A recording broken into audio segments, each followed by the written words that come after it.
Sumerde na ako sa YouTube.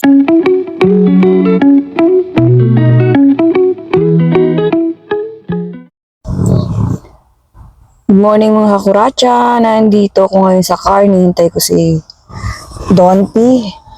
Check up niya ngayon. So, siguro mga ewan ko 8. Kung anong oras ang check up niya. Alas 9 ngayon dito. Ay, nakalimutan ko yung relos ko. So, 9:30 yata ang check up niya. Mga 9 pa lang yata dito. 9:15 ganun. Kamusta naman po kayong lahat? Kung ako naman po tatanungin nyo ay okay naman po ako. At nag-live po tayo kahapon. At may mga negative people na nag-join sa live natin. At marami namang positive din. Salamat po sa lahat ng mga nanood ng live. So ayun nga po, di sumweldo na ako sa YouTube. Di naman po siya ganun kalaki pero tuwan-tuwa ako. Blessing pa rin. Kasi dati naman na akong nag-upload, di ba? Wala namang kinikita. Pero sa family lang yun. So ngayon, di ba, kahit papano, nakakatuwa, kahit magkano lang yan, kumita ka. So ang ginawa ko po ay, ko siya. Pinalaminate ko yung kinita ko. Unang-unang kita ko sa YouTube. After, isang taon na yata Kasi nag-start ako ma-monetize. Nag-start ako sa YouTube April. Na-monetize ako ng April, May, June, July, August, September, 5 months. Ano na ngayon? September, October, 2023 yun ha. Ngayon, September, October, November, December, January, February, March, April, May, June. 10 months. Diba? Nakakatuwa rin kahit maliit lang siya. Pero, ayun, nalilibang naman kami ni Don Paratot. Kahit siya YouTube at monetize na rin siya, pero hindi pa siya sumisweldo. Baka next month. Games naman yun sa kanya. Sa akin naman, everyday life, everyday whatever. Basta pang araw-araw na buhay na lang. Everyday life.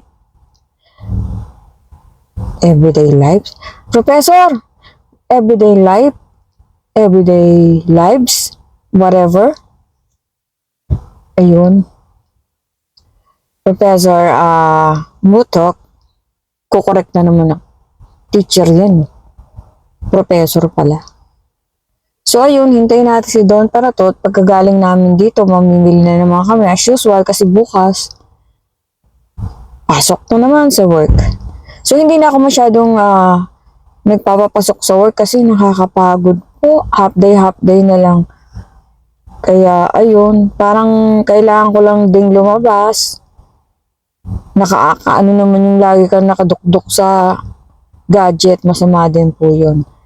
So, JR, magpagaling ka at inin mo lahat ng gamot mo, ha?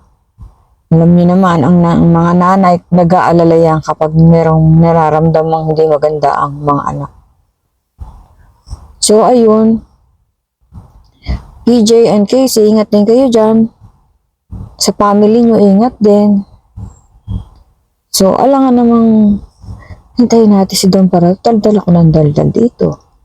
May manonood naman kaya. Ay, shout out pala kay Marisa from Bulacan. Marisa Perez Espadillo.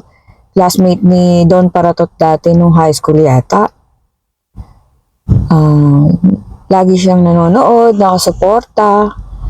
Tuloyin niyo lang yung mga beauty tips na maganda naman talaga siya. Ako kasi wala ng time minsan, kaya paminsan-minsan ko na lang nagagawa yung mga kung tsak chenes na routine na in-upload ko dati. Pero pag may time ako, ginagawa ko pa rin siya. Nakakatulong naman talaga. Makikita mong kumikinis-kinis yung balat. Although talaga pong minana ko na sa aking magulang to kahit po nung nasa Pilipinas ako. Medyo maputi na po ako at saka medyo makinis ng konti. So, ayun. Pero, parang bahay yan di ba? Kahit maganda yung bahay, tapos hindi mo nililinis o hindi mo sinisinop, hindi rin gumaganda, di ba? So, ganun din sa tao, kapag inaalagaan mo, pinapakintab mo, parang bahay, pinapakintab. O, di ganun din yung sa skin mo kung inaalagaan mo, di ba? Mas magiging maayos tignan, di ba? Pero ang importante pa rin yung budhi. Huwag po natin gagayahin yung iba na hindi naman po lahat. May kilala ako napakamadasaling pero wala pong ginawa kung hindi manira ng kapwa, magdaldal, kaya nag-aaway-away yung mga tao sa trabaho namin. Kasali na ako doon. Hindi na ngayon. Kasi alam kong ganun siya. So, ayun po. Iwasan po natin yung nagiging inggit. May langgam na naman. Pagiging anong tawag dito? Okay lang pong humanga o mainggit, pero yung mainggit na in a positive way. Hindi yung mainggit na naiinggit ka, sisiraan mo. Diba? Kung naiinggit ka, ako din naman naiinggit minsan, diba? Kunyari may namamasyal o kaya mga nasa Pilipinas. Hindi naman perpekto ang buhay ng kahit sino sa atin. So, kung nakakaramdam kayo ng inggit sa isang tao, meron siya nung di pagsikapan ninyo, di ba? Hindi naman din po madali ang buhay. Ay, kahit yung mayayaman na yan, may mga pinagdadaanan din yan. So, ayun lang po. Gusto ko lang mag-sermon. Wow, pare. At doon naman sa mga, pag nagla-live ako sasali, tapos parang nagbastos, ganyan. Masasabi ko lang sa inyo, ito lang, makinig kayo. Wala akong masasabi sa inyo. Wala akong time. Negative, wag nang patulan. Negative, wag nang pansinin. Palagi po nating iisipin yung magandang bagay. Kunyari, nai-stress kayo dahil pagod kayo sa trabaho. Isipin nyo na lang na nag-exercise kayo na may bayad. O susweldo kayo. O isipin nyo na lang, ay hindi ako magpapa-stress dyan kasi healthy ako. Diba? Maikli lang naman po ang buhay. Gumawa tayo ng maganda. Lalo na sa kapwa natin. Babalik po yan. Diba? At matuto tayong tumanaw ng utang na loob. Hindi po yung pag may kailangan lang tayo, saka tayo mabait. Pag mangutang lang tayo, saka tayo mabait. Marami po akong kilalang ganyan. Diba? At hindi lang po pera ang nagpapaikot sa mundo. Kailangan po, wala kang tinatapakan tao. Yung mga ganung bagay po. Maliit na bagay pero pag pinagsama-sama mo, malaking bagay na yan. Tapos po, gumawa tayo ng sa isang araw, yung kahit nakaprasong bagay lang. Yung bang, kunyari may nalulungkot, sayahin mo. Diba? Kunyari may nadidepress, bigyan mo ng konting advice. Parang gumaan yung dinadala nila. Ba't naiiyak ako? Kasi nare-relate ko yung mga kasamahan ko sa trabaho na namumroblema. Kahit papano, pag kinoboard ko sila, tuntua na sila, napipil nila na okay na sila, gano'n, kahit sandali lang. So, ayun po. Yun lang po ang masasabi ko ngayon sa aking pag-sermon. Kasi Walter, ito ang inyong Chedeli. Walang nga ka, Walter. Pinangatawanan ko na pagiging Chedeli dahil sa'yo. Nanuloka ako. Si Walter po kababata yan. Or should I say, katatanda. Katatanda na namin. Mabait po yan. Kapatid po yan ng aking kaibigan at kaklase nung high school. Way back, 1444. 1444, di pa ako boy. Mainit bukas natin ng konti ang pinto. Pinapatay ko na kasi yung aircon at sayang din yung matitipid, di ba? Hindi naman ganun kainit. Maaga pa naman. So, iikot ko kayo dito sa kung asan ako. Baba ako Sama kayo. Mamaya ulit Sermon tayo. So, ayan.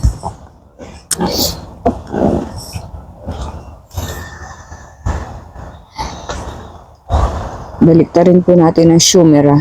So, ito po, dito po yung Nasaan mo pumasok? Diyan pumasok si Don P. Sa 9909. Siguro hindi siya sa bandang kanan. Tignan nyo naman po yung itaas doon, oh. Diba? Nasa bundok ng Tralalation. Hindi ko po alam kung natutuwa kayo sa mga pinag-share ko, pero siguro may mga natutuwa naman. Wala naman po akong intention doon, kundi magbigay lang ng positive input sa lahat ng tao na nadidepress. So, ayun po. Sandali lang naman yung check-up niyan. Yun kung ano na yung doktor. So, mamaya, after this, mamimili naman kami. Sawang-sawa na kayo sa Costco, diba? So, hindi ko na muna kayo sasama sa Costco. Food trips and everything. Ay. Ayan po, ang kapaligiran dito. Malapit lang din po to sa aming tinitirhan. So, dyan naman po sa Pilipinas na bumabagyo, ingat po tayong lahat. At huwag mo kalimutang magdasal araw-araw. Hindi naman po kinakailangang simbahan at doon na kayo nakatira, diba? Tapos puro palpak naman yung ginagawa ninyo. Okay na, hindi ko naman po sinasabing masama magsimba. Maganda nga po yung nagsisimba, diba? Bumalik na ako ng maingay doon. So, kung kaya nyo naman magsimba, every Sunday, why not? Kami dati na ginagawa namin yan before COVID. Tapos, parang si Don Paratote medyo, so kung ano lang yung gusto niya, yun na lang. Diba? So, okay lang naman magsimba. Okay po yun magsimba. Diba? Pero mas okay yung nagdadasal kayo ng sarili ninyo. Tapos, ina-apply din ninyo. So, yun po. Ingat po tayong lahat. Yung mga nasa channel ko, yung mga nag-subscribe po, God bless us all, at lahat ng tao. Sana po ay maging maayos ang inyong pamumuhay at maging masaya kayo, yun po importante. Enjoy nyo po ang bawat oras, bawat araw. Sa lahat po ng namatayan sa Pilipinas, nakikita ko po sa Facebook. Condolence po sa inyong lahat. At sa sumalangit nawa ang kaluluwa ng mga namayapa. At least wala na silang problema. Dun. Kasi mahirapan sila, di ba? Yun na lang po lagi nating iisipin. At wag po tayong, okay lang po umiyak, malungkot, pero wag po masyado kasi isipin natin na kapag kagano, nakikita rin tayo ng mga wow, easier said than done, di ba? Ako hanggang ngayon nalulungkot pa rin sa nanay ko at sa tatay ko. Iyak-iyak pa rin. Pero, mas matatahimik sila dun kung hindi natin masyadong didibdibin. Iiyak natin, ipagdasal natin, mamuhay tayo ng maayos. At the end of the day, makikita-kita rin tayo sa finals. Di po ba? Ingat po tayong lahat. God bless us all. To my next vlog. Ito ang inyong Chakuracha. Partner ka. Bye-bye po. God bless. Thank you.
Ay,